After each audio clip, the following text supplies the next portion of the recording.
예, 반갑습니다. 오늘은 지금 이제 우리가 개원식 전에 시범적으로 법회를 운영하고 있는데, 오늘 처음으로 질의응답 법회를 이제 원래는 춘천에서 이제 그 법회를 진행을 했었는데요. 오늘부터는 이제 첫째 주하고 셋째 주 일요일 날 이제 법회를 진행하는데, 이제 셋째 주 1호 법회 때는 제가 한 30분 정도 법문을 하고, 그 나머지 시간에는 질문을 받는 그런 시간을 가지려고 합니다.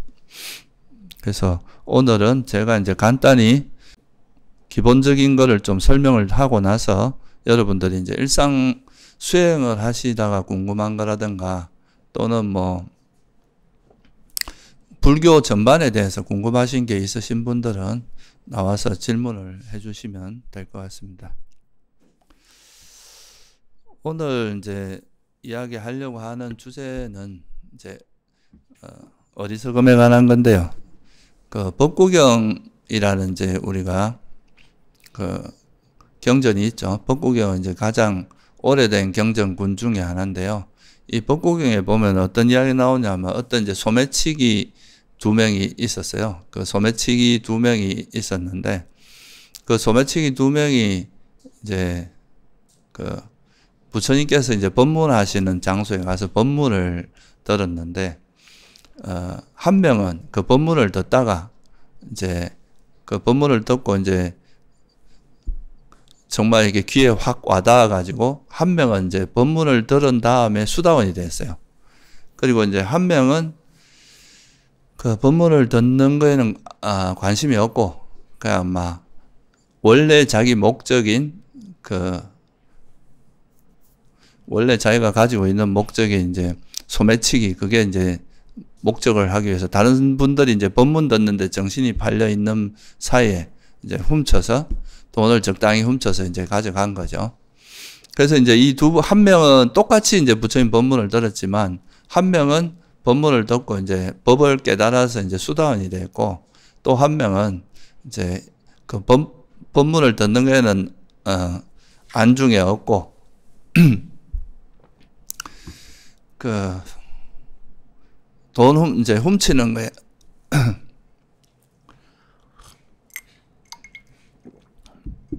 소매치기 하는데 관심이 있어가지고 이제 돈을 훔쳐서 자기 목적을 이제 수행하고 갔는데, 돌아가니까 이제 그 부인, 그러니까 이제 두 명의 부인이 있었을 거 아니에요. 그래서 이제 소매치기를 한 사람은 이제 그 훔친 돈으로 가서 이제 저녁을 맛있게 먹었고, 이제 훔치지 못한 사람, 수다원이 된 분은 가서 이제 오히려 그 훔친 사람은 이제 아내에게 되게 칭찬을 받고 잘했다 하고 이제 그렇게 했는 반면에, 훔치지 못하고 간 사람은 아예 바보같이 어떻게 해서 그래 이제 그 소매치기를 못 해와서 내가 이렇게 굶게 만드냐, 이런 식으로 이제 오히려 그 사람을 나무랜 거죠. 그러니까 이제 그때 이 소매치기였지만 부처님 가르침을 듣고 이제 수다원이 된 그분이 생각을 해보니까, 이 사람은 진짜 자기가 어리석으면서도 자기가 지혜롭다고 생각하는 그런 바보 같은 사람이고, 이 아내나 이제 그 나머지 그 소매치기를 보면서 오히려 자기를 놀리는 걸 보면서, 아니 이거는 나는 지금 이제 무엇과도 바꿀 수 없는 법을 얻어서 성자가 됐는데, 오히려 저 사람들은 당장 눈앞에 있는 돈을 이제 훔치지 못했다고 해서 자기를 비난하고 욕하는 걸 보면서, 그러면서 참 어리석은 사람이 자기가 어리석은 줄 모르는 거야말로 진실로 어리석은 거다, 이런 식의 이제 이야기를 하는 게 있고, 그래서 이 이야기를 전해 들은 다음에 부처님께서 개송을 읊은 게 있습니다. 그게 이제 법구경에 나오는 63번 개송인데요. 거기 보면 뭐라고 나오냐면, 어리석으면서 어리석다고 아는 자는 진실로 지혜로운 자다. 그러나 자기가 어리석으면서 오히려 지혜롭다고 생각하는 자는 참으로 어리석은 자다. 이렇게 이제 말씀하시는 구절이 있어요. 그래서 이제 우리가 불교에서 보면은 세상을 살면서도 보면 자기가 이제 실제로는 어리석은데 그 어리석은 거를 스스로 내가 어리석다는 거를 아는 사람은 오히려 지혜가 있는 사람이라고 할 수 있고, 자기가 어리석음에도 불구하고 자기가 어리석은 줄을 모르는 사람은 오히려 정말 어리석은 사람이다. 이런 이제 말씀을 하시는 거죠. 그래서 이제 여기에 관해서 우리가 이제 불교에서 말하는 어리석음과 지혜라는 것이 어떤 의미를 갖고 있는지 거기에 대해서 간단히 좀 말씀을 드리고 여러분들이 또 궁금한 거를 질문하는 시간을 갖도록 하겠습니다. 그래서 실제 이제 부처님께서 보시기에는 정말로 이제 진짜 지혜로운 어리석은 사람은 자기가 어리석으면서도 어리석음을 모르는 거라는 거죠. 근데 이제 자기가 어리석다고 하더라도 자기가 어리석은 거를 아는 사람은 오히려 그나마 지혜로운 사람이다. 이렇게 이제 말씀을 하고 있는 겁니다. 그렇다면 이제 여기서 부처님께서 말씀하신 어리석음과 지혜라는 것이 도대체 어떤 의미가 있는지 한번 같이 살펴보겠습니다. 우리가 이제 불교에서 말하는 어리석음하고 일반적으로 말하는 이제 세속에서 말하는 그 어리석음하고는 조금 차이가 있습니다. 개념에 있어서. 그러니까 이제 우리가 보통 세속에서 어리석다고 하면 뭐 세속적인 기준에서 뭐 지식이 좀 부족하다거나 또는 이제 뭐 어떤 세속적인 이익이나 이런 거에 받지 못할 경우 이럴 때도 어리석다고 표현하고, 그런데 이 불교에서 말하는 어리석음이라고 하는 거는 좀 개념이 비슷한 면도 있지만 좀 다릅니다. 이거는 진리에 대해서 잘 모르는 거, 진리를 모르는 걸 어리석음이라고 하는 거죠. 우리가 살아가면서 이제 경험하는 것들에 대해서 이런 본질적인 것들을 우리가 살아가는 이 세상의 실제 실상이나 이런 걸 모르는 것을 어리석음이라고 하는 거죠. 조금 더 구체적으로 말씀드리면 부처님께서 발견하신 진리가 크게 여러 가지가 있지만 그 중에서 이제 대표적인 게 뭐냐 하면 그 영기하고 사성제라고 하는 게 이제 부처님께서 발견하신 진리의 핵심 내용입니다. 이제 영기를 이해하면 또 사성제도 거의 이해할 수 있기 때문에 영기와 사성제라고 하는 게 이제 부처님 가르침, 부처님께서 설한 진리의 내용인데, 이 영기와 사성제를 모르기 때문에 부처님께서 이제 당신이 깨달음을 얻고 나서 돌아보니까 왜 중생들이 이렇게 괴로움에서 벗어나지 못하고 계속 이렇게 윤회를 하면서 고통을 겪느냐, 그거에 대해서 살펴보니까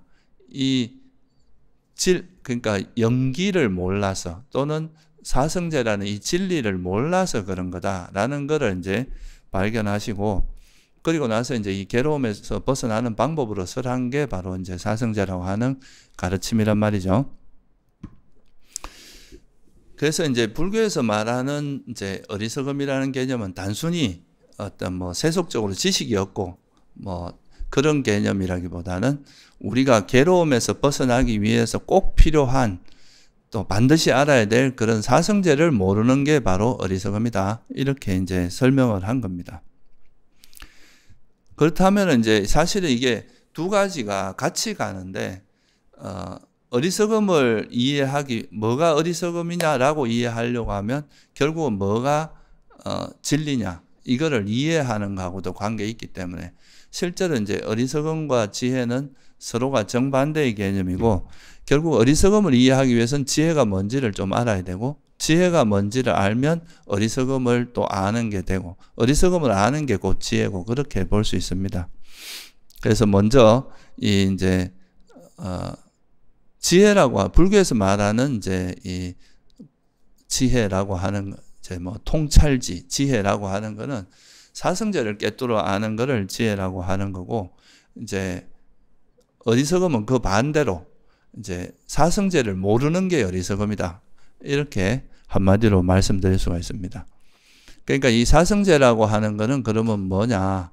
이 사성제라고 하는 거는 이제 우리가 사실 살아가면서 괴로움을 이제 수많은 괴로움을 겪고 살아가는데, 이 괴로움을 겪고 살아가는 사람들이 이제 대표적으로 겪는 게 뭐 생로병사라든가 슬픔, 비탄, 탄식, 뭐 어떤 인간관계에서 일어나는 수많은 괴로움들, 이런 것들을 겪고 살아가는데 그 괴로움에서 어떻게 벗어날 것인가 라는 거에 대해서 이제 부처님이 출가 동기이셨고, 또 괴로움을 벗어나는 그걸 벗어나기 위해서는 괴로움이 뭔지를 알아야 되고, 이 괴로움이 뭔지를 알면 그 괴로움에서 벗어나는 길에 대해서 이제 괴로움이 소멸된 상태가 뭐라는 것도 알 수 있게 되겠죠. 그죠? 그래서 이 사성제라고 하는 것은 한마디로 말하면 괴로움과 괴로움의 소멸에 대한 가르침이다. 그러니까 뭐가 괴로움이고, 그러니까 이 괴로움이 사라진 상태가 어떤 거고, 이거에 대한 이야기인 거죠. 여러분이 겪고 있는, 우리가 살면서 겪는 괴로움이 뭐고, 그러면 이 괴로움에서 벗어난 상태가 어떤 상태인지 여기에 대해서 알려주는 거다. 그래서 이제 경전에도 보면 이제 정확히 이렇게 나옵니다. 명지라고 하는 이게 있고 무명과 명지 이렇게 이야기하는데요. 무명이라는 말은 이제 빨리어로 아위자라고 하고요.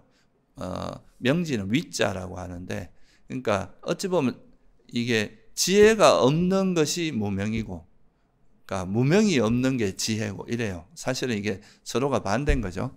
그러니까 사성제를 꿰뚫어 아는 건 지혜라고 하고, 사성제를 모르는 게 이제 괴로움, 무명 또는 어리석음이다. 이렇게 그게 정의하고 있다는 것을 이해하시면 될 것 같고요. 그러면 이 사성제라고 하는 것을 조금 이제 이것이 가지고 있는 의미가 뭔가를 조금 더 구체적으로 우리 삶에서 나타나는 모습으로서 좀 알아보면요. 우리가 이제 보통 사성제라고 하면 괴로움이 뭔지에 대한 이야기가 있고, 그리고 이 괴로움이 소멸된 상태가 어떤 거냐. 이게 이제 고성제하고 집성제, 멸성제에 대한 이야기고요. 괴로움이 뭔지를, 괴로움이라는 게 있으면 괴로움이 왜 일어나는지에 대한 이야기가 있고, 또 괴로움의 소멸이 있으면 그 괴로움의 소멸로 인도하는 그 이제 방법이 뭔가, 어떻게 해야 이 괴로움에서 벗어날 수 있는가, 여기에 대한 이야기가 이제 있는 건데, 이거를 조금 이제 우리가 일상적인 그 말로서 조금 돌아서 생각을 해보면, 결국은 이 사성제라는 걸 조금 다르게 표현하면, 첫째는 사성제의 의미가 그거든요. 우리가 이제 살아가는 이 세상은 본질은 다 형성된 것이라는 것, 조건에서 만들어진 것이기 때문에 이거는 무상하고 정말 괴로움의 속성이 있고 변할 수, 내 것이라 할 만한 것이 없다라는 것이 이제 고성제의 내용인데요.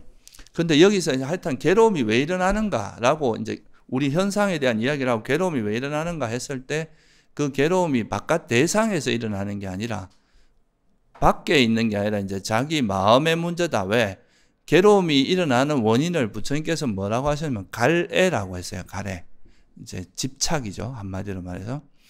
그래서 첫 번째로 우리가 이제 이 사성제라는 걸 좀 현실 속에서 우리가 경험하는 걸로 좀 풀어서 이야기하면, 첫 번째 전환점이 뭐냐 하면,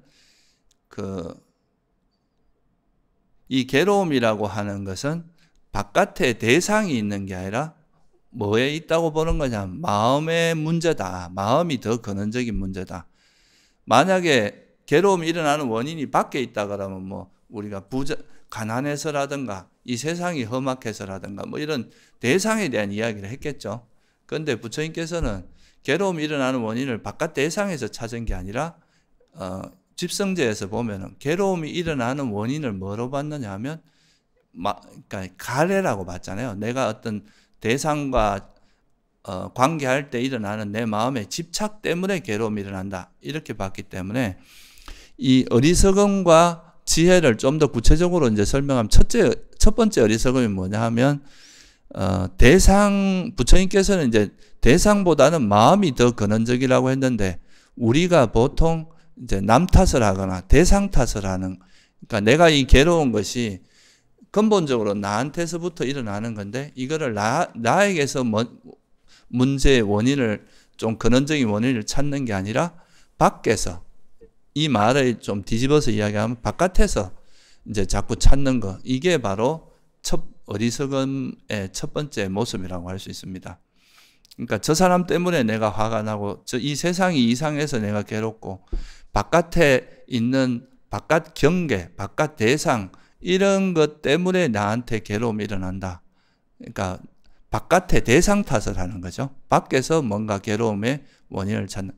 물론 이제 바깥 조건들이 괴로움의 원인이 안 된다는 건 아닌데 똑같은 조건을 가지더라도 거기에 따라서 우리가 그거에 대해서 이제 어떤 사람은 괴로움을 겪고 어떤 사람은 괴로움을 겪지 않는 이런 걸 보면 이제 근원적인 건 자기 마음에 있는 건데 자기 마음에서 그 원인을 찾는 게 아니라 밖에서 원인을 찾는 이런 것도 이제 전형적인 어리석음에 하나 들어갑니다. 이게 이제 우리가 바깥에서 뭔가 저 바깥 대상 때문에 우리에게 괴로움이 일어난다 이렇게 보는 것도 어리석음이고 그러면 그거의 반대로 대상이 아니라 마음이 더 중요하다. 그러니까 우리가 바깥 대상이 나에게 괴로움을 준다 이거보다는 내 마음의 문제로 인해서 내가 어떻게 그 대상과 관계하느냐에 따라서 그 대상과 관계할 때 집착이 달라붙거나 집착이 있으면 또 그거에 대한 반작용으로 화도 일어나고 이런 거니까 이 대상에 대해서 집착이 있느냐 없느냐 이게 내 괴로움의 근원적인 원인이다. 그러니까 대상보다는 마음이 중요하다는 거 이거를 있는 그대로 아는 것이 일종의 뭐냐 하면 그게 지혜고 바깥에 내 마음보다 대상에서 원인을 찾고자 하는 것은 어리석음이다. 이렇게 이제 구분해서 이야기할 수 있겠죠. 그죠?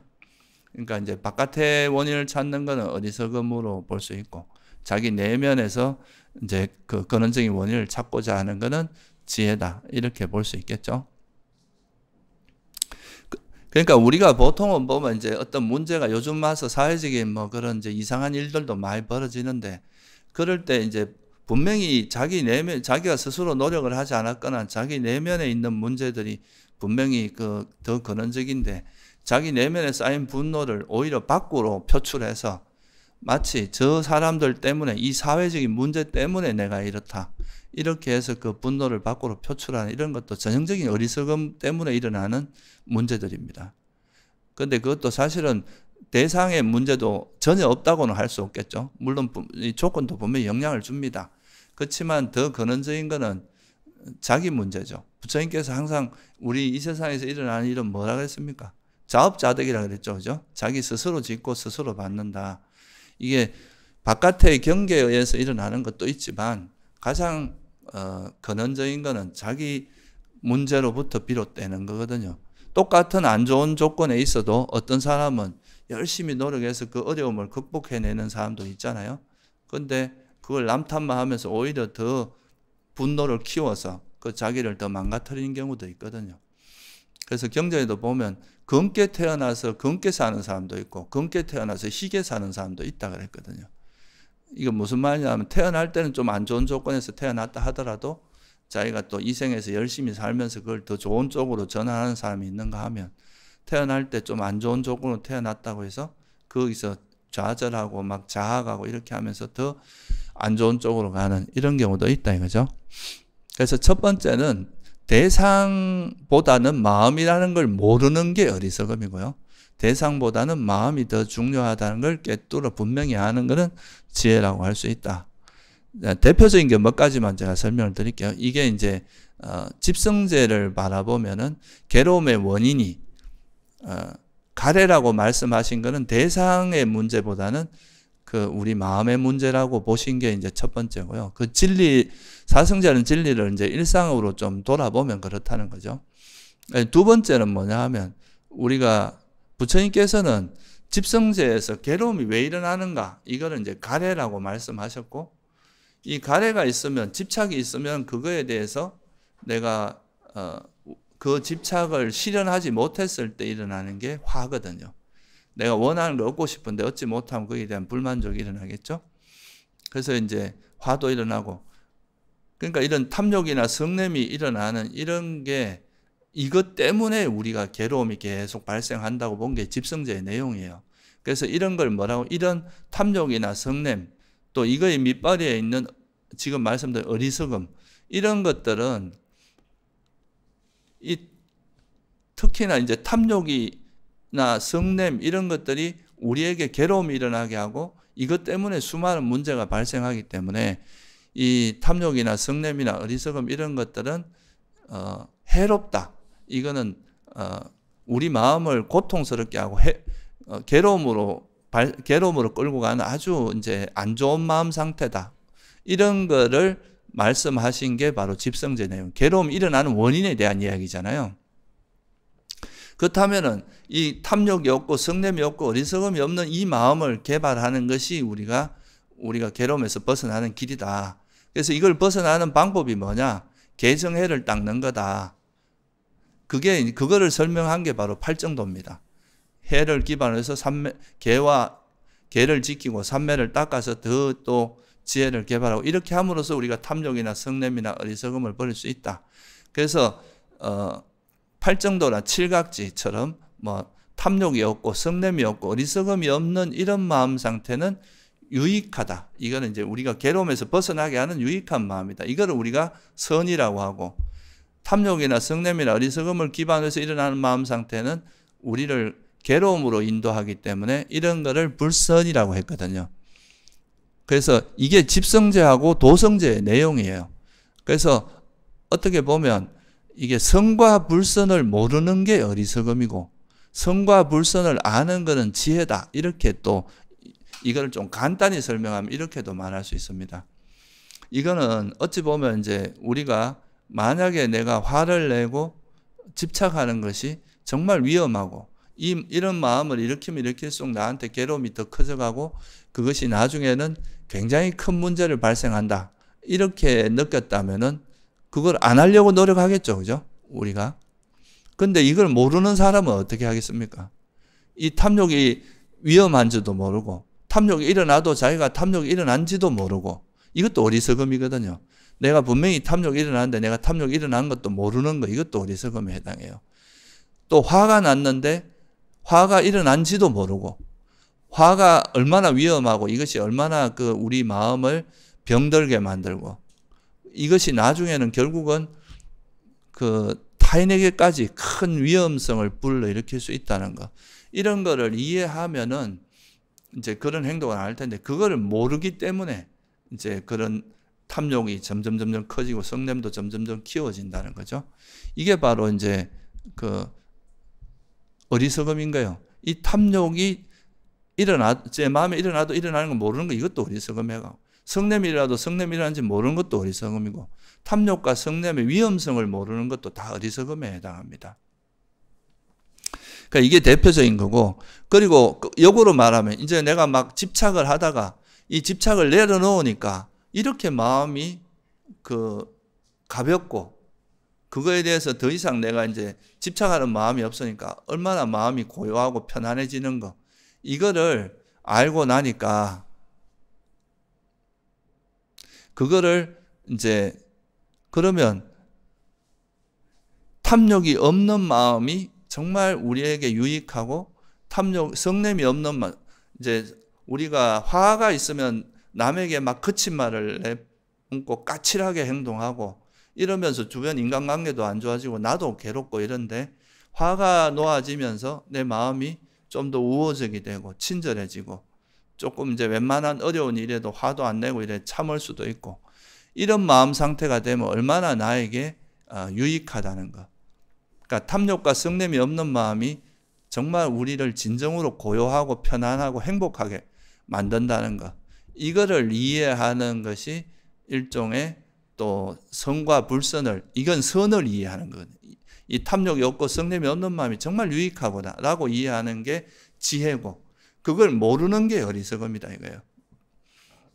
그러니까 우리가 정말 우리에게 탐욕이나 성냄이 일어났을 때 이게 해롭다는 것을 알면 내려놓을 수가 있고 탐욕이 없고 성냄이 없는 마음이 유익하다는 걸 알면 그걸 개발할 수 있는데 그걸 모르면 이제 그 마음이 해로운지 유익한지 모르니까 그 집착이 일어나도 그 집착 쪽으로 쭉 달려가다 보니까 큰 문제가 일어나고 성냄도 일어나는데 그 성냄을 제어하지 않고 멈추지 않고 계속 그 상태로 가다 보면 문제가 되는 거거든요.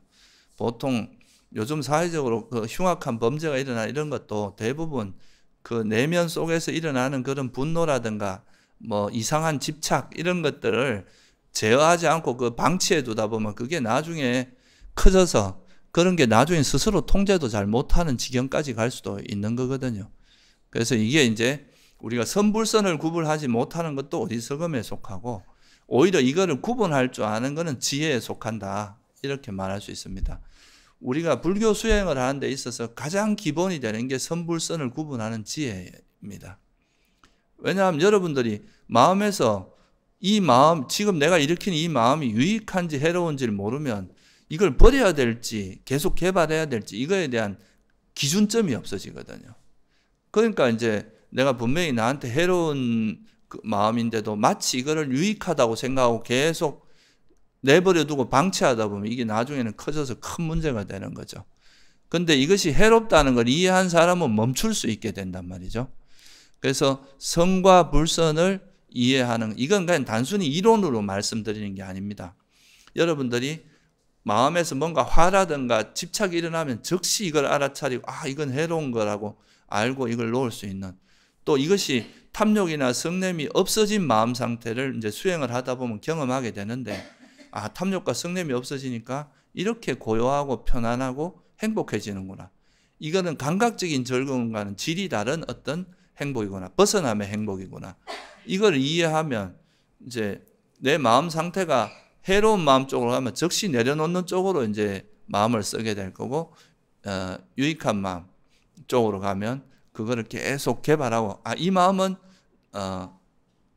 유익한 마음이니까 그대로 개발해도, 그대로 내버려 두고 그대로 이제 키워도, 개발해도 아무 문제가 없다. 오히려 나에게 유익한 것이다. 이렇게 돼야 이게 수행이 가능한 거거든요. 그래서 우리가 선불선을 구분하는 지혜가 있어야 바른 정진으로 이어집니다. 안 그러면 이 정진 자체가 불가능한 거예요. 그러니까 일관성이 있는 수행이 될 수가 없는 거죠.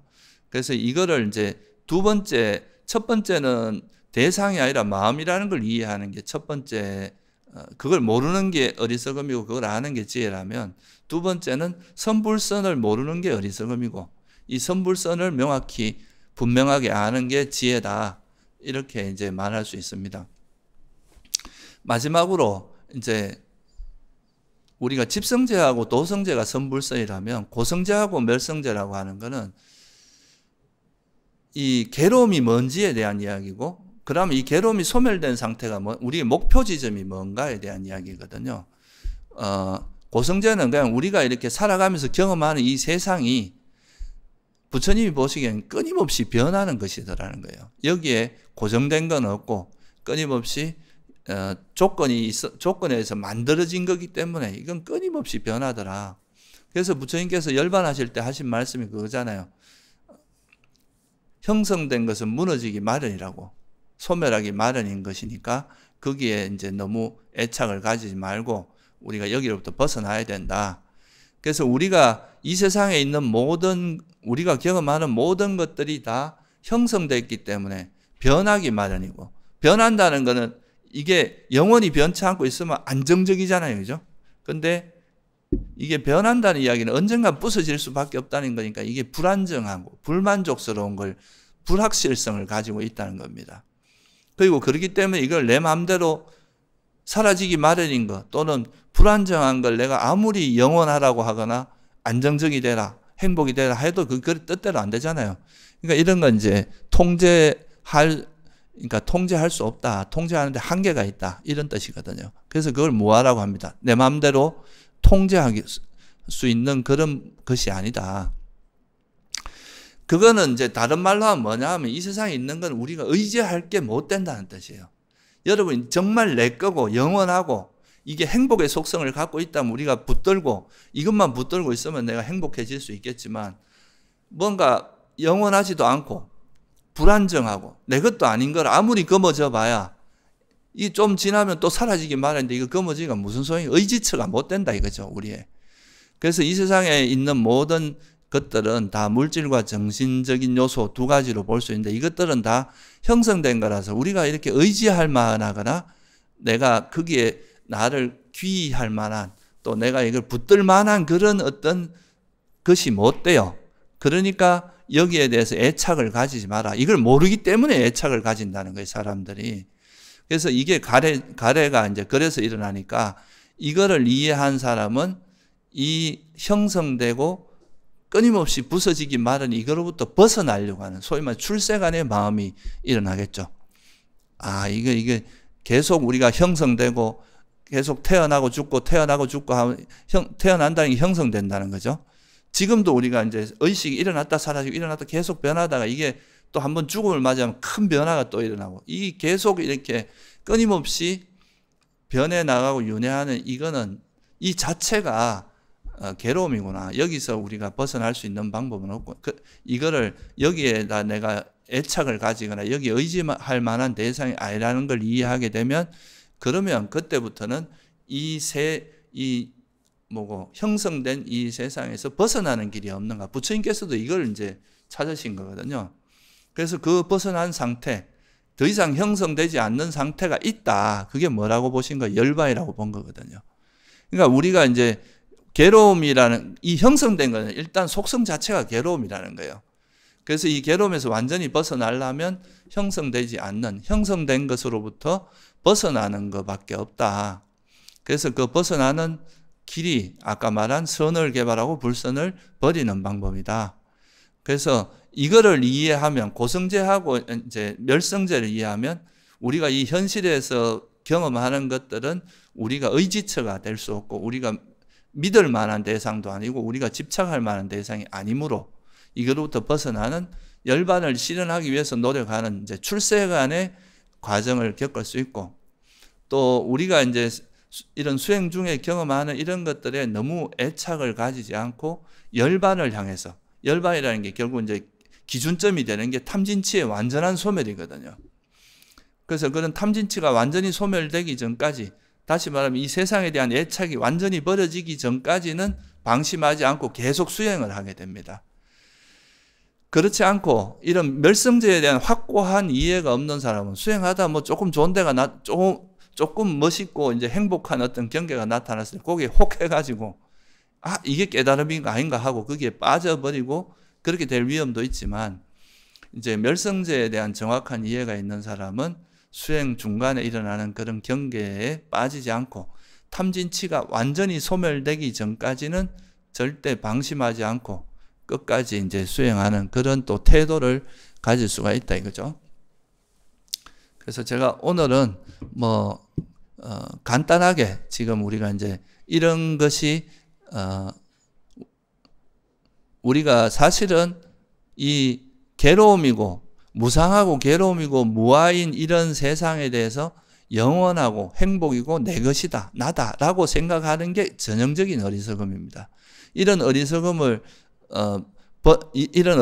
가지고 있으면서 다른 오히려 이제 수행하는 사람은 저 바보 같다 이렇게 생각하는 거는 어리석은 자가 어리석은 줄 모르는 거고 근데 내가 어리석음이 있는 거를 어리석음이라고 아는 건 이미 지혜로운 거다 이거예요. 제가 탐욕이 일어나는데 탐욕이 일어나는 거를 탐욕이 일어났다고 아는 것부터가 벌써 지혜가 작용합니다. 그리고 이게 위험하다는 거 아는 것도 지혜가 작용한다 이거예요. 그래서 이제 우리가 사성제를 세 가지 정도로 요약해서 설명을 드리면 아까 말했듯이 대상이 아니라 마음이다. 이걸 모르는 게 어리석음이고 이걸 아는 게 지혜다. 두 번째는 선과 불선을 구분하는 게 그걸 할 줄 모르는 게 어리석음이고 선과 불선을 명확히 이해하는 게 지혜다. 그리고 세 번째는 이제 뭐가 괴로움이고 이 세상에 형성된 것은 다 괴로움이기 때문에 형성되는 것부터 벗어나 형성되지 않는 것, 이 열반이 진정한 행복이라는 걸 알면 형성된 것에 대한 애착을 버릴 수가 있게 됩니다. 그래서 이게 이제 그런 무엇이 진정한 행복이고 무엇이 괴로움과 괴로움의 소멸, 진정한 행복을 정확히 아는 것은 그걸 모르는 게 어리석음이고 그걸 명확히 아는 게 지혜다.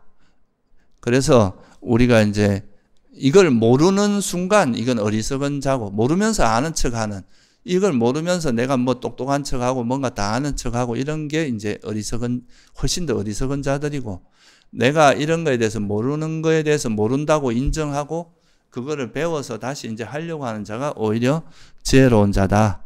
이렇게 말씀드릴 수 있을 것 같습니다. 그래서 사실 수행하면서 우리가 아직 아란이 되기 전까지, 부처가 되기 전까지는 모르는 게 많을 수밖에 없는데, 자기가 모르는 걸 모른다고 하고 배우면 되는 건데, 모르면서도 아는 척 하는 이런 게 진짜 어리석은 자고, 모르면 모른다고 인정하고, 거기서 이제 더 배우고, 거기서 배워서 하려고 하는 그런 사람은 오히려 지혜로운 사람이다. 이 자만이 많고 이제 허세가 많은 사람들은 모르면서도 아는 척 하는 그런 행동을 하는 거고, 그게 진짜 어리석은 자입니다. 근데 자기가 모르는 걸 솔직하게 인정하고, 거기서 이제 배우려고 하고, 더 발전하려고 하는 이게 진짜 지혜로운 자라는 거, 이거를 다시 한번, 살펴보면서, 요 개송을 같이 한번 독송해보고, 오늘 제가, 본문을 마치고 질문을 받도록 하겠습니다. 제가 선창하면 한번 따라해보세요. 어리석으면서 어리석다고 아는 자는 실로 지혜로운 자이다.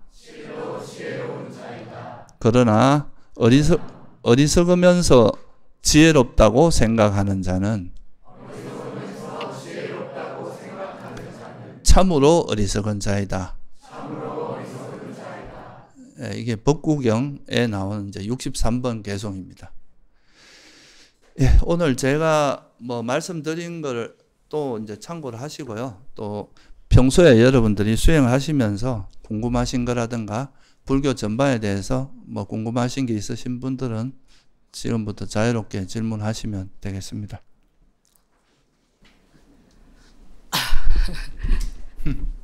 저는 오늘 여기가 두 번째거든요. 네. 그래서 스님에 대한 법문을 작년 12월 달에 어떻게 우연히 접하게 돼가지고 1월 달서부터 제가 이제 공부를 시작을 했어요. 제가 하는 게 지금 옳은 건지, 저도 이제 예를 들어서 호흡수행을 집중적으로 해야 된다는 건 아는데 호흡수행이 너무 안 돼요. 너무나 제가 생각이 많은 사람인 줄 모를 정도로 그냥 앉아서 딱 시작해야지 하고 하면 다른 것들이 불쑥불쑥 그냥 막 그냥 생각지도 않았던 것에서부터 하여튼 아주 이루 말할 수 없이 그런 게 많아서 이래서는 안 되겠다 싶어서 어떻게 하나 생각하다가 제가 예전에는 다른 공부를 했을 때 경전을 굉장히 좋아해요. 경전이 어떤 경전이든지. 그래서 제가 예전에는 금강경을 한문으로 그걸 다 외웠었어요. 그래서 공부도 쉽게 말하면 어느 스님, 뭐 이 스님 해서 다 그걸 이제 주석서 비슷한 거를 많이 했었고, 경전을 공부할 때는 너무나 행복해요. 잡생각이 하나도 없고. 그러니까 경전에 관한 거는 잘 돼요. 그래서 뭐 스님이 쓰신 책들은 뭐 그런 거는 뭐 하나당 뭐 스님 쓰신 책들은 다 제가 한 5번 이상은 다 읽었었고, 그랬더니 맞지만 니까를 하셔서 그걸 4권을 시리즈로 해서 그것도 다 보고 공부를 하면서도 저는 그걸 어떻게 공부를 하냐면 경전도 메모를 해가면서 해요. 그러니까 너무 이거 자랑이 아니라 잘 이렇게 뭐랄까 추려요. 이렇게 논문 쓰듯이. 그래서 그런 게 너무 행복한데 또 이제 앉아서 호흡수행만 하려고 그러면 그렇게 안 돼요. 너무 괴로워서 막 어떤 때는 막 부처님 하면서 막 울면서 도대체 왜 이렇게 하냐고. 그리고 이렇게 좀 뭔가 스님이 항상 말씀하시는 것처럼 좋은 스승을 만나야 된다는데 제일 지금 안 되는 거는 호흡수행이 너무나 안 돼가지고. 그거는 보세요. 사실 이제 경전을 공부하거나 이제 정보를 습득하고 이런 거는 약간 이제 우리가 세속에서부터 좀 많이 해오던 일이잖아요. 새로운 정보를 습득하고 그걸 배우고 하는 거는 그런 배움을 좋아하는 분들한테는 좀 나름대로 많이 익숙한 것이고, 그래서 조금 더 쉽고 좀 더 익숙한 일이기 때문에. 그런데 우리가 이제 마음을 관찰한다는 것은 새로운 어떤 영역이고요. 그리고 또 이제 이거는 지금 어찌 보면은 우리가 어떤 정보를 계속 구하고 그거를 얻고 하는 것도 일종의 이게 좀 지적 욕구라고 할까요? 내가 뭔가 새로운 것을 알고자 하는 욕망이 좀 어느 정도 있기 때문에 이거는 그로 인해서 오는 즐거움들이 있어요. 그게 다 완전히 욕망이다 이렇게만 말할 수는 없는데, 그래도 기본적으로는 이제 익숙한 거라서 그런 쉬운데, 우리가 마음은 보면 호흡수행은 그런 어떤 호흡수행을 하는 목적은 이제 생각을 가라앉히는 연습을 하는 거거든요. 생각을 계속 하던 거를 우리가 생각을 할 때도 있고 멈출 때도 있는데 멈추는 방법도 알아야 될 거 아니에요. 그죠? 단순히 생각을 하는 거는 우리가 이미 많이 배웠어요. 그런데 생각을 좀 멈추는 거를 배워야 되는데 이거는 좀 다른 세계인 거예요, 이미. 그래서 이 이제 마음을 멈추려고 하는 거는 세속처럼 이제 이런 욕심이나 이런 걸 갖고 접근을 하면 이게 잘 안 됩니다. 보살님이 빨리 멈추고자 하는 마음이 그런 욕망이 있으면 안 멈춰질 때 또 짜증이 나거든요. 그러면서 이게 계속 악순환이 계속되는 거예요. 더 생각이 벌어지고. 근데 이제 이거는 수행은 어떤 면에서는 이제 화내지 않고 그걸 견뎌내는 힘이 굉장히 중요해요. 우리가 번뇌가 생각은 어차피 계속 우리가 이제 생각하던 버릇이 있으니까 생각은 계속 진행되게 돼 있는데 이 생각이 일어나는 거에 내가 계속 관심을 가지고 이거를 싫어하고 좋아하고 막 이런 이제 반응을 보이지 않으면 이 생각은 점점 힘을 잃어서 나중에는 가라앉게 되는데 이 가라앉기 전까지는 굉장한 그 인욕의 힘이 좀 필요하거든요. 이거를 화내지 말고 이건 어차피 일어났다 사라지기 마련이니까 일어나면 너는 네 할 일을 하라 하고 보살님은 그냥 호흡에 자꾸 이렇게 마음을 돌리는 연습을 하고 그냥 단지 이게 또 화를 내고 있구나 또 내가 욕심내고 있구나 하는 것만 알고 자꾸 이렇게 하다 보면 이 생각에 물을 안 주는 것과 같거든요. 물과 거름을 주는 건 자꾸 이 생각에 관여를 하면 생각이 자꾸 커지게 돼 있어요. 그래서 이제 생각이 여기에 관심을 기울이지 않으면 이제 점차 이 생각에 이제 물도 안 주고 거름도 안 주니까 이 점점 말라버리는 거죠. 그래서 나중에는 이제 호흡에 머물 수 있는 힘들이 생기는 건데 처음에는 좀 안 되는 게 되게 당연합니다. 그런데 그 생각이 일어날 때 그 생각을 이 생각이 없었으면 좋겠다. 이건 뭐겠어요? 비존재에 대한 가래입니다. 이것도 욕망이 하나에. 그리고 이걸 싫어하는, 이 생각을 싫어하는 건 화입니다.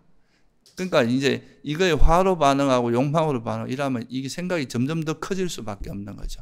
그러니까 이걸 다루는 방식이 달라져야 되는 거예요. 우리가 정보를 습득하고 이런 거는 기존에 익숙한 방식으로 해도 별 문제가 없는데 이 생각을 가라앉히는 거는 전혀 다른 프레임으로 접근을 해야 돼요. 오히려 이거를 내버려 두고 관여하려고 하지 않고 그냥 이제 화내지 않고 참아내는 이런 방식으로 가야 되기 때문에 이제 어찌 보면 새롭게 익혀야 되는 거죠. 그래서 좀 초반에는 좀 어렵게 느껴질 수 있습니다. 근데 이런 것도 이제 우리가 조금씩 익숙해지다 보면 그냥 그러니까 일종의 생각을 다루는 노하우를 터득하는 거죠.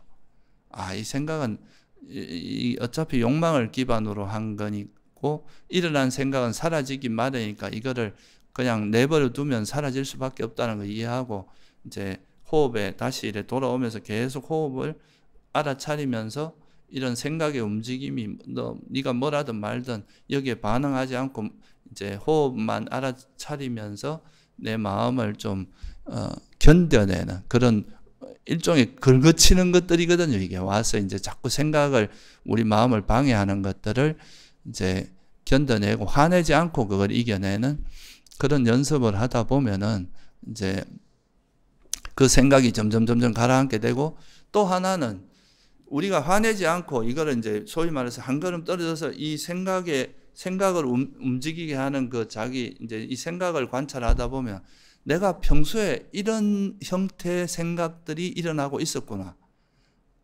그러니까 생각을 쫓아가는 건 지금까지 많이 했지만 이 내 마음에서 어떤 일이 벌어지고 있었는지에 대한 거는 별로 해본 적이 없거든요. 그걸 일종의 경전이라고 보시면 돼요. 보살님 마음에서 일어나는 그 일이 하나의 경전이고 책이라고 보고 그걸 관찰하고 읽는다고 생각하시면 마음 관찰할 때 사실 옛날에 어떤 그 유명한 스님이 이 세상에 유일하게 읽을 만한 책은 자기 마음이라 그랬거든요.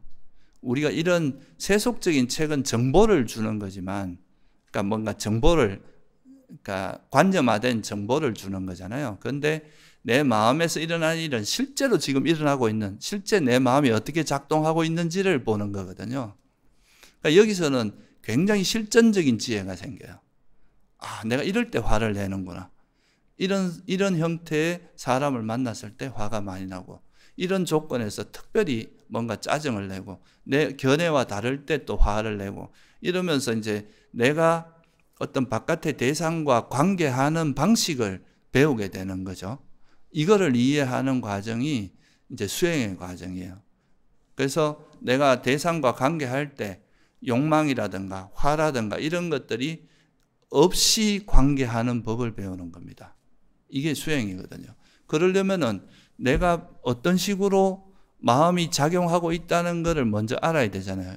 이걸 모르는 게 아까 말한 어리석음이고 이거를 알아가는 게 지혜가 생기는 과정인 거예요. 그래서 이거는 좀 인내심을 가지고 그냥 이거를 좋다 싫다 이런 생각을 가지지 말고 그냥 어차피 생각에 따라 생각은 변해가는 거니까 그냥 그것이 무엇인지만 알아차리는 거죠. 아, 내가 지금 욕망을 기반으로 생각하고 있고 화를 이렇게 알아차리다 보면 자기 마음에 대한 이해가 생기고 이 마음을 어떻게 해야 이게 이제 쉬어지는지도 알게 되면서 이제 그 삼매도 생기고 이런 거거든요. 그러니까 예전에는 우리가 그냥 어떤 외부의 정보를 그냥 습득할 때의 보살님의 마음 상태가 어떤지에 대해서는 관심을 가진 적이 없잖아요. 그런데 우리가 이제 어떤 대상과 접촉을 할 때, 사람을 만나거나 어떤 대상과 만날 때 그 마음에 이게 집착이 있는지 없는지, 성냄이 있는지 없는지, 의심이 있는지 없는지 이런 것들을 파악해서 그런 거 없이 정말 깨끗하고 순수한 마음으로 대응할 수 있는 이 훈련을 하는 거니까 단순히 정보를 습득하는 것과는 좀 우리 마음을 쓰는 패턴이 다른 거겠죠. 그죠?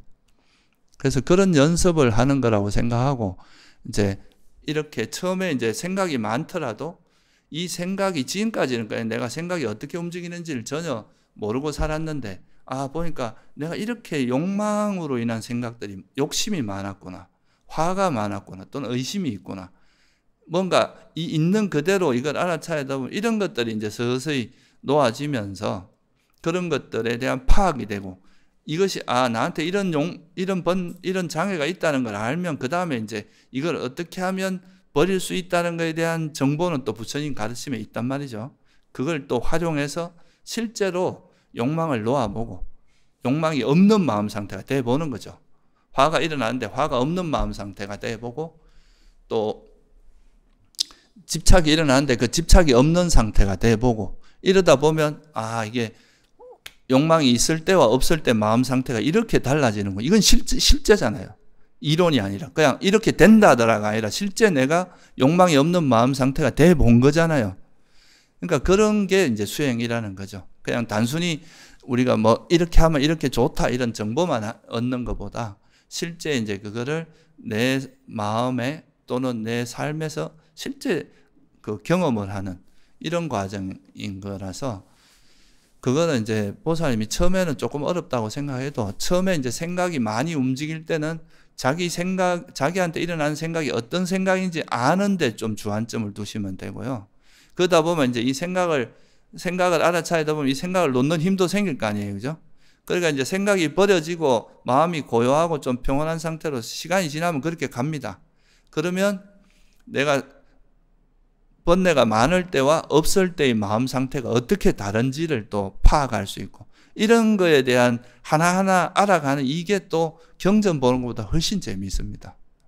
이게 소위 말 수행의 재미 같은 거예요. 경을 보면서 새로운 걸 알아가는 거하고 마찬가지로 내 마음에서 어떤 변화가 일어나는지 옛날에는 막 어떤 대상 좋은 것만 봐도 집착이 팍 달라붙고 조금만 마음에 안 들어도 화를 내던 마음이 어떤 뭐 좋아하던 내가 마음에 들지 않는 대상을 만나도 평온함이 유지되는 이런 걸 보면 되게 신기하거든요. 마음이 이렇게 변할 수 있다는 게. 그러면서 이제 그런 거에서 재미를 느끼고 그런 방법을 찾아 나가다 보면 그게 이제 어떻게 보면 내 마음에서 이제 뭔가 새로운 걸 계속 배워 나가는 과정이다. 이렇게 보시면 될 것 같아요. 아니, 경전을 읽지 말라는 게 아니라 경전을 읽을 때도 경전에 막 빠져들면 그것도 집중이 되잖아요. 그것도 이제 일정 부분의 집중 상태이긴 해요. 우리가 세속에서 공부하는 사람들도 그 공부에 완전 몰입할 때는 일정 수준의 산매에 우리가 이제 불교에서 말하는 그런 산매는 아니에요. 집중 상태에 들어가는 거예요. 그런데 그것만 가지고는 부족합니다. 그것만 갖고 우리가 괴로움에서 벗어날 수는 없어요. 그건 그냥 일시적으로 집중됐기 때문에 집중의 힘으로서 이제 잠시 번뇌가 멈춘 상태거든요. 그런데 내가 어떻게 마음을 쓰고 있고 어떻게 이런 마음이 일어났을 때 내려놓고 이런 거에 대한 통찰이 이루어진 건 아니거든요. 지혜가. 그래서 그것도 나쁘다는 게 아니에요. 그것도 의미는 있어요. 되게 또 그런 상태도 우리가 세속적인 것보다는 좀 뛰어난 상태인 건 맞는데 근본적으로 우리가 괴로움에서 벗어나고 그러고 그냥 보살님이 어떤 살다 보면 또 화가 또 일어날 수 있고 집착도 일어날 수 있는데 그런 일이 일어날 때 이 마음을 어떻게 다스리고 이런 방법을 배우는 건 그거하고는 좀 다르거든요. 책을 이렇게 한다고 해서 그런 지혜까지 생기는 건 아니거든요. 이건 실전에서 배워야 되는 거건 실제 어떤 화가 났을 때 그 화를 내려놓고 집착이 일어났을 때 그 집착을 내려놓는 그 방법을 배워야 되는 거라서 단순히 책만 읽는 만 갖고는 좀 한계가 있다. 그러니까 그것이 의미가 없고 수행이 아니다 이런 뜻이 아니라 지금까지 그런 걸 많이 하셨으면 좀 더 이제 한 걸음 더 나아간 수행을 할 필요가 있다 이런 뜻으로 이해하시면 될 것 같아요. 장애인이 있는데 기도를 지금 한 하루에 8시간씩 꼬박 8시간씩 8년을 했어요. 근데 이제 약간 인지 능력이 떨어지니까 이제 제가 이제 기도를 시켰죠. 처음에 잘 따라 하더라고요. 연불 기도를. 그 제가 이제 그 작년에 12월 달에 이제 이걸 알고 호흡 수행을 이제 시켜봤어요. 그때 이제 인지가 안 되니까 그 전에는 기도를 잘하더니 기도를 좀 못하는 것 같더라고요. 그래서 이렇게 호흡 말 자체도 뭐 잘 못 알아듣죠 어떻게 보면. 근데 그 전에 연불 기도 할 때는 굉장히 좋았거든요. 근데 이거를 그래서 다시 그러면 연불 수행을 하려니까 좀 나아졌다 그러거든요. 근데 어떤 수행을 시켜야 될지. 아니 만약에 이제 지적 능력이 좀 떨어지고 스스로 뭔가를 할 수 있는 게 아직은 부족하다 그러면 오히려 연불 같은 게 더 낫습니다. 왜냐하면 사실 이게 호흡 수행 같은 경우는 그래도 좀 자기 스스로가 판단해서 뭘 할 수 있는 그 정도의 그 지혜는 갖추어야 할 수 있는 수행이에요. 그러니까 부처님께서도 이런 수행법도 있지만 또 뭐 예를 들어서 경을 독송하라든가 뭐 또 나모따사 바가와또 아라하또 삼마삼부따사 이런 이제 부처님을 귀의하는 구절 이런 거를 암송하는 거, 보시, 계 지키는 거 이런 것만 제가자들한테 주로 그런 걸 많이 설법을 하셨거든요. 그런 걸로 해서 이제 공덕이 충분히 이렇게 쌓이고 지혜도 좀 올라가고 이러면은 이제 근데 일반적인 정도 수준의 지혜만 있어도 이 호흡 수행을 할 수 있는데 만약에 평균보다 좀 약간 떨어진다. 그랬을 땐 조금 어려움을 겪을 수도 있어요. 일단 이게 이제 장애가 뭔지 이런 것 정도는 이해를 해야 되잖아요. 희한하게 일반적으로 뭐 이렇게 일상적인 거에서는 무슨 뜻인지 못 알아듣는데 경전에 대해서 가끔 이제 제가 이제 이런 경전에 이런 말씀이 있다고 해주면은 그걸 다 알아듣더라고요. 또 희한하게. 예. 그 뭐 인연이 있나 보죠. 예, 그런 분들한테는 그 연불만 시켜도 그게 나쁜 건 아니기 때문에 아니면 뭐 경건 독송을 시키거나 그런 게 오히려 좋을 수도 있습니다. 그러니까 나중에 조금 더 그런 게 지혜가 생기고 이러면 그때 가서 이제 호흡 수행을 하게 해도 괜찮습니다. 네, 알겠습니다. 시간을 너무 줘가지고 더 궁금한 게 있는데 편히 앉으셔도 됩니다. 네. 서울선언 개원을 축하드립니다. 네, 감사합니다. 무아를 통찰하고 계를 지키며 탐진치를 일으키지 않으려고 애를 쓰며 노력하다 보니 어떤 때는 수행이 잘 되기도 하고 어떤 날은 자선 시간 내내 번뇌와 망상으로 시간을 허비하는 적이 한두 번이 아니었습니다. 번뇌와 망상이 일어날 때 어떻게 일어나고 사라지는지를 지켜보니 그리 중요한 일도 아니고 사안이 되지도 않는 일상적이고 너무나 평범한 그런 생각이었다는 걸 알았어요. 일상생활에서 알아차림 수행을 좀 더 하려고 노력하였는데 잘 되지 않고 알아차림을 하였다가도 조금 시간이 지나면은 또 잃어버리고 다시 또 알아차림 해야지 이러면서 이제 계속 반복을 하였었는데 그러던 중에 스님의 법문에 마음을 몸에 붙여라, 마음을 몸에 이렇게 붙이라는 그 한마디에 그거를 기억하니까 이제 알아차림하는 수행이 훨씬 더 잘 되었어요. 그랬는데 그런 수행을 좀 하다 보니까 자선 수행 중에도 생각이 그렇게 막 조금 사라지면서 사라지는 걸 느끼게 돼서 알아차림 수행을 평상시에 하는 것이 자선과 경행도 중요하지만 이게 굉장히 더 중요하구나 라는 거를 알게 되었고 생각들이 많이 잦아드는 거를 느껴서 요즘에는 좀 수행이 좀 자선 수행이 안정적으로 되고 있어요.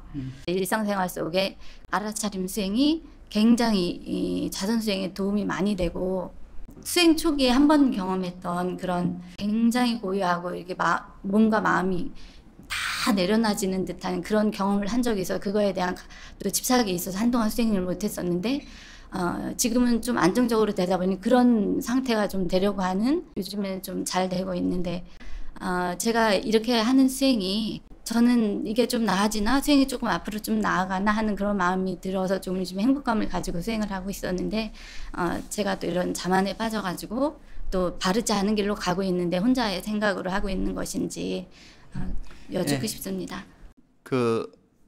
일단은 이제 수행에서 제가 이제 수행하는 거에서 첫째는 이제 우리가 살면서 보면 여러분들도 살면서 제일 뚜렷한 게 사실 정신적인 것보다도 몸의 감각 같은 경우는 굉장히 뚜렷하거든요. 소위 말하는 오감이라고 하잖아요. 그죠? 보고 듣고 맛보고 냄새 맡고 이 몸으로 느끼는 거. 그게 이제 우리가 몸을 통해서 알게 되는 감각들인데 이런 감각을 이제 수행에다 활용하는 거를 이제 불교에서는 많이 이제 부처님께서도 제시하신 게 뭐냐 하면 까야가따 사띠수따라고 있습니다. 몸에 대한 바른 기억경이라는 경인데 이게 이제 우리가 몸에다가 마음을 이렇게 우리가 특히 오감의 마음을 이렇게 기울임으로써 다른 생각들을 가라앉히고 생각이 벌어지려고 하면 자꾸 이제 현재 오감으로 호흡도 그렇잖아요. 현재 일어나는 이 호흡에 마음을 둠으로써 다른 생각을 가라앉히는 거. 또 그럴 때는 발걸음에 이제 발걸음도 오감 중에 하나거든요.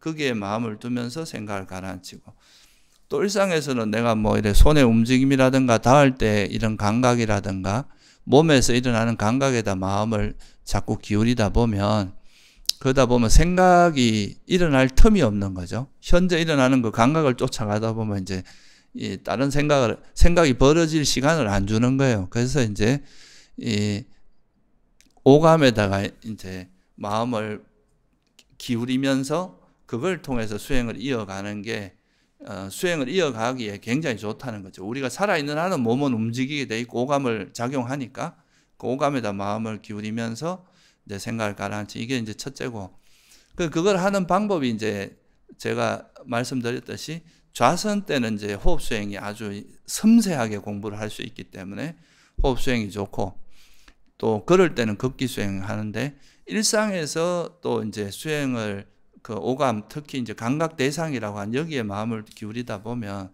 우리가 이게 어떤 게 있냐면 앉아서만 이제 장애 번뇌가 일어나지 않게 하는 게 아니라 일상 속에서도 이렇게 현재 몸에 머물다 보면 생각이 벌어지는 건 대부분 번뇌를 기반으로 일어나는 거라서 이 일상 속에서도 우리가 욕망이나 성냄이 없는 상태에서 뭔가 뭐 밥을 먹기도 하고 길을 가기도 하고 말도 하고 행동도 하고 이렇게 하다 보면 평소에 번뇌가 많이 일어나면 앉아서 그 번뇌 일어난 거 막 되새김질하게 되거든요. 보통 자선하면.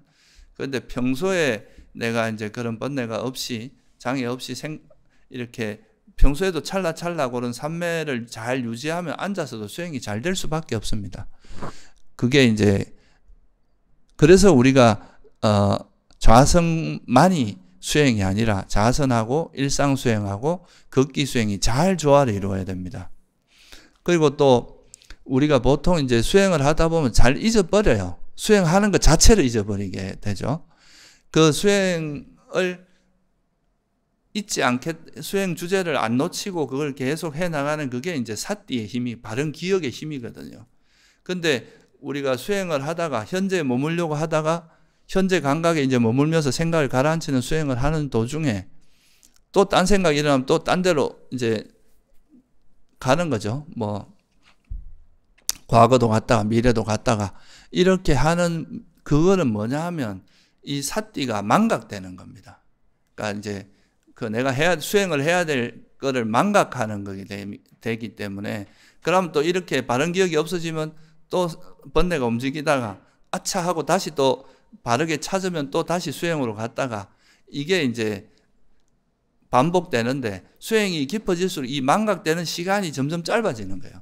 예전에는 수행이 뭐 수행한다 그래놓고 뭐 하루 종일 뭐 수행이 뭔지도 모르고 망각해 있다가 이제는 조금 이제 시간이 지나면은 1시간 이상은 망각하지 않고 30분 이상은 망각하지 않고 이렇게 이제 점점 시간이 좁아지다가 나중에는 웬만한 그 조금만 뭔가 수행을 놓쳐도 금방 캐치가 되는 그런 상태가 되는데 이게 이제 소위 말해서 우리나라에서 이런 말 많이 들어보셨죠. 행주자와 일여, 어묵동정 일여 이런 말 들어보셨죠. 그러니까 행주자와 어느 때나 이제 수행을 안 놓친다는 뜻입니다. 그 정도 되면 이제 수행이 상당히 깊어진 거고, 그러니까 이제 우리가 평소에 어느 때나 일상 속에서 우리 몸에다가 이제 몸을 기본으로 삼아서, 몸을 기준점으로 삼아서 생각이 막 번지지 않고 현재에 잘 머물러 있는 이 훈련을 많이 하시다 보면 그게 이제 일상 속에서 삼매를 이어가는 힘도 되고 그 삼매의 힘이 기반되면 이제 마음도 흔들림이 없어집니다.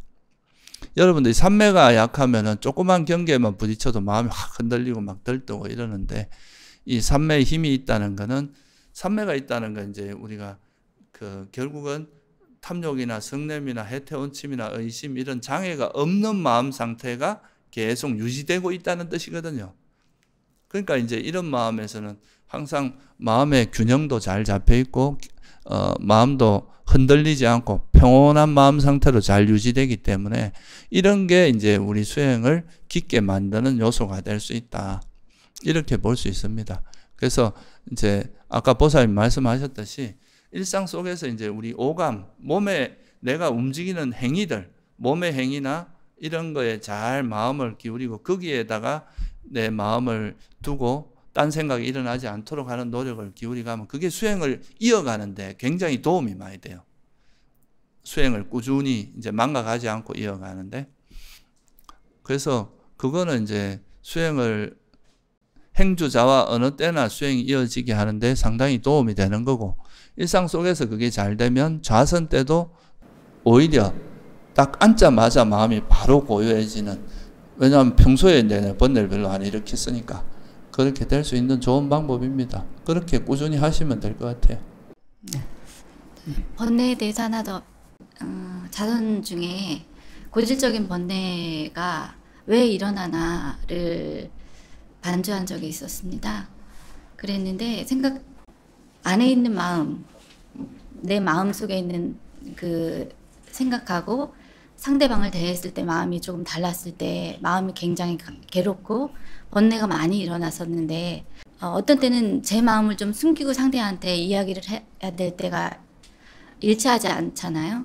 그럴 때는 좀 마음이 괴롭고 그랬는데 이게 이제 반복적으로 그게 이제 해소가 되지 않으면 그 번뇌가 주기적으로 또는 시도 때도 없이 이렇게 불쑥불쑥 올라와서 조금 힘든 시간이 있습니다. 이럴 때는 어떻게 해야 될까요? 그러니까 보살님이 생각하는 것과 겉으로 행동하는 게 다르다는 거예요. 그런 마음이 있을 때 그 번뇌가 자선 중에 계속 반복해서 올라와서 저한테는 그게 아마도 후회로 드러나는 건가요? 조금 성냄이 아마 있었던 것 같습니다. 그것도 이제 일종의 과거에 내가 왜 그랬을까 하는. 근데 그거는 이제 우리가 그 아까도 말씀드렸지만 거기에 대해서 이제 내가 가지고 있는 마음 상태를 이제 속이면서 행동하고 이런 것들은 이제 그 마음과 행동의 그 불일치를 이끌어내잖아요. 그러니까 그건 아마도 보살님이 이제 그 마음 속에 뭔가 보살님이 원하는 거라든가 이런 게 있어서 그런 겁니다. 그게 우리가 마음이 만약에 내 마음에 욕망이나 성냄 없이 평온한 상태로 만약에 그 대상과 대응을 한다면 그냥 거기에 맞게 그냥 적절히 행동을 하면 되는데, 그러니까 이제 보살님이 생각하는 방향성은 있는데 그거대로 안 될 때는 이제 마음은 이런데 겉으로 행동하거나 거기에 맞춰주고 이렇게 될 수 있는 거잖아요. 그래서 그런 거에서 이제 내가 원하는 거라든가 이런 거 없이 그냥 있는 그대로 그 관계하는 그런 방식으로 좀 연습을 하시는 게 더 좋지 않을까. 그러니까 그거를 보살님 마음을 약간은 뭐 포장해서 하는 거 이런 거는, 예를 들어서 내가 이제 그런 마음이 뭔가 저 사람에 대한 불만이 있는데 불만을 표현을 안 하고 숨기고 하는 것, 이런 것도 일종의, 그러니까 그게 내 마음에 있는 번뇌를 숨기는 거나 다름없는 거잖아요. 그러니까 그걸 번뇌를 그런 걸 숨기는 그 자체에 대해서도 좋지만, 일단 내가 그 사람에 대한 그런 이제 번뇌가 있는 그 자체를 일단 내려놓는 거에 좀 더 포커스를 맞추면, 아는 거를 또 제가 금전적인 거라든가 이런 거를 또 많이 감수해야 되는 그런 상황이어서, 최근에 이제 뭐 경제적인 거에 관련된 거였었는데, 부부는 그거에 대해서 이제 아버님이 주신 유산이었어요. 이제 형님이 계속 미루고 안 주시는 거예요. 아버님이 돌아가셨고, 그래서 우리는 이제 아버님이 돌아가시기 전에 해결하지 못했는데, 이게 뭐 형님도 자식도 있고 거기 이제 손자도 있고 한데 우리한테, 동생한테 주겠나, 그냥 우리 저기 형님한테 다 그냥 드리자, 잃어버리고 그래야지 우리가 좀 마음 편하게 잃어버리고 살 수 있을 것 같다, 우리 마음 편한 걸 위해서. 그래서 이제 그전에는 그렇게 내려놓지 못했을 때는 얼굴을 볼 때마다 겉으로는 인사하고 안녕하세요 했는데 마음은 영 불편했었어요. 그때는 이미 이제 화가 있는 상태에서 그걸 이제 꾹꾹 누르고 있었었나 봐요. 네네. 얼굴을 안 보면 생각이 안 나는데 이제 1년에 서너 번 또는 한두 번 만날 때는 마음속에는 늘 그게 있어요. 우리 그냥 다 잃어버리자 이렇게 했는데 그게 계속 올라오는 거예요. 이 번뇌가 계속 이제 주기적으로 한 번씩 또 올라와서 이거를 정말 너무나 고민이 돼서. 아니, 그러니까 그런 경우에는 이제 일단은 이제 보살님이 마음을 한번 정리를 하시는 게 좋죠. 이걸 내가 받아야 되겠다, 이제 정당한 그거라서 받아야 되겠다고 생각을 하면 적절하게 이제 대화를 해서 어느 정도 하는 거고, 근데 그런 게 아니라 보살님이 이거는 남편 말대로 내가 포기를 하는 게 좋겠다 하면 그게 먼저 정리가 돼야지. 그게 정리되기 전에는 보살님의 그러니까 마음부터가 먼저 정리가 돼야지. 안 그러면은 그 화가 있는 상태에서 만나니까 화가 있는데 이제 대응은 이제 화가 안 난 것처럼 하니까 그게 더 스트레스를 받는 거잖아요. 일단은 보살님 마음을 먼저 정리하는 것들이 우선돼야 좀 냉정하게 판단이 될 것 같아요. 그 내려놓으면 화가 안 나야 되는데 못 내려놓았기 때문에. 그래서 이게 적절한 방법이 혹시 대화를 통해서 내 요구를 얘기하고 주든 안 주든 그쪽의 사정이니까. 그렇죠. 그럴 그러니까 때는 그냥 일단 보살님 말씀을 이제 남편하고도 먼저 솔직하게 이야기를 하시고, 그러니까 우리도 이제 이 정도는 했으면 좋겠다라고 하는데 이걸 제가 구체적으로 뭐 사정을 정확히 모르는데 이렇게 말씀드리긴, 일단 보살님의 그 생각을 먼저 솔직하게 일단 이야기를 한 다음에 그리고 나서 이제 뭐 그 상황을 해결을 해야 되고, 보살님 일단 화가 나 있는 분명히 속에서 이제 그거에 대한 욕심도 있고, 그건 이제 내가 받고 싶은데 못 받아서 생기는 화거든요.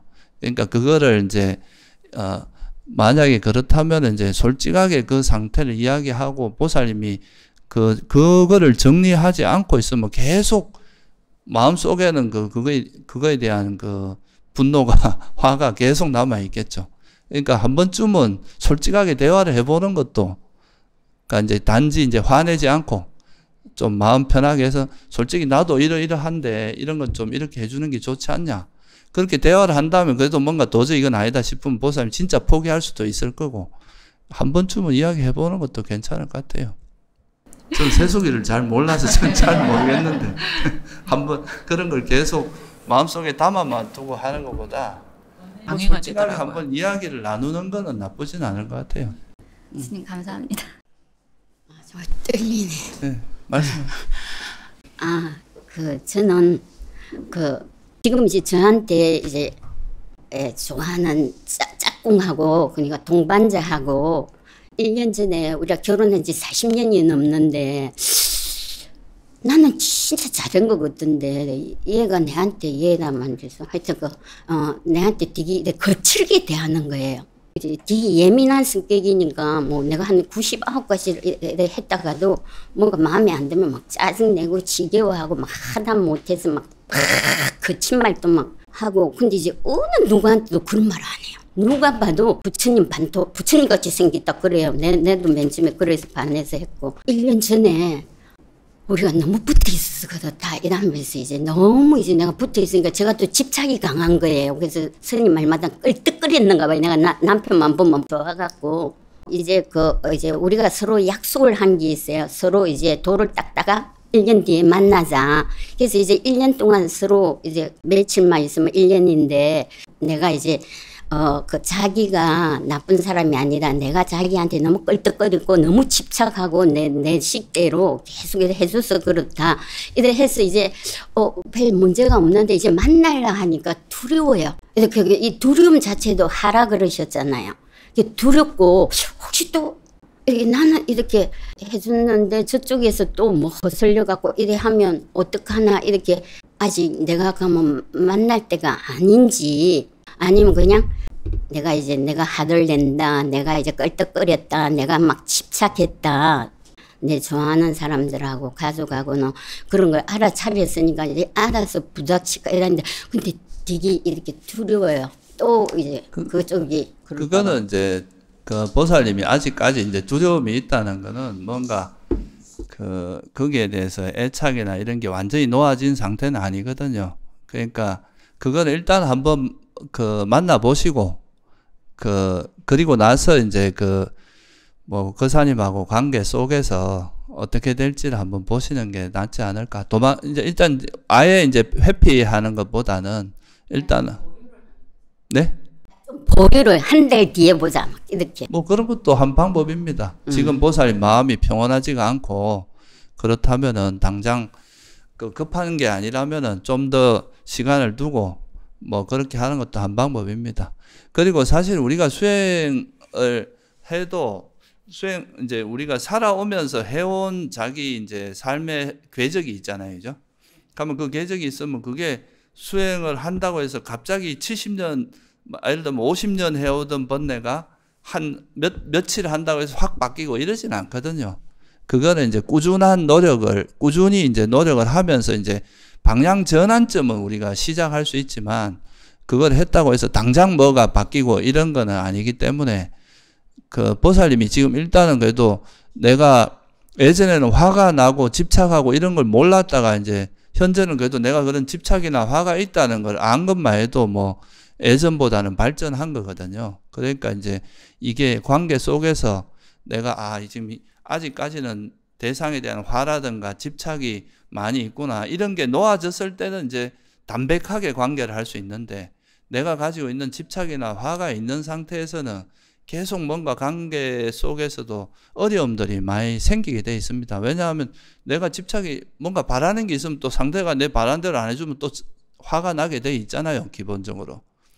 그래서 일단은 보살님이 관계를 좀 좋게 하고 이렇게 하기 위해서는 보살님 마음에 아까 말했듯이 대상보다 일단 내 마음이 먼저 좀 쉬어져야 되거든요. 그래서 보살님 마음이 조금 편안해졌을 때 그때 뭐 다시 만나는 것도 좋을 수도 있습니다.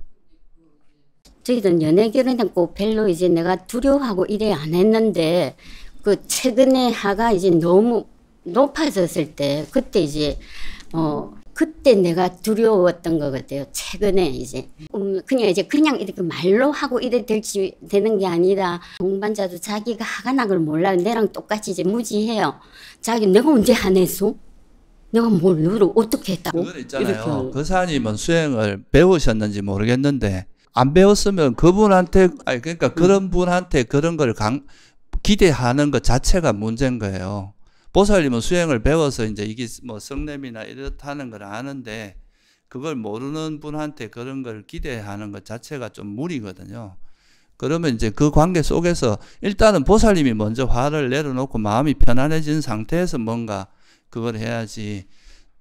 이제 거사님이 아직 수행도 잘 모르는데 이제 보살님이 생각할 때 나는 이제 수행을 했으니까 내가 원하는 대로 그 사람이 되기를 바라는 이런 기대를 가지면 더 힘들어지실 거예요, 아마. 그러니까 일단은 보살님이 편안해지시면 그때 가서 이제 그 사람하고 한번 대화를 해보시는 게 더 낫지 않을까 싶습니다. 네. 오늘은 원래 이제 3시까지가 법회인데 조금 길어졌습니다. 제가 다음에는 앞에 서두 본문을 더 짧게 해야 되겠네. 어쨌든 오늘은 여러분들이 이제 수행하시면서 궁금한 거라든가 이제 수행에 대해서 조금 더 알고 싶은 게 있을 때 좀 질문할 수 있는 시간을 좀 이제 하는 시간을 한번 가져봤는데요.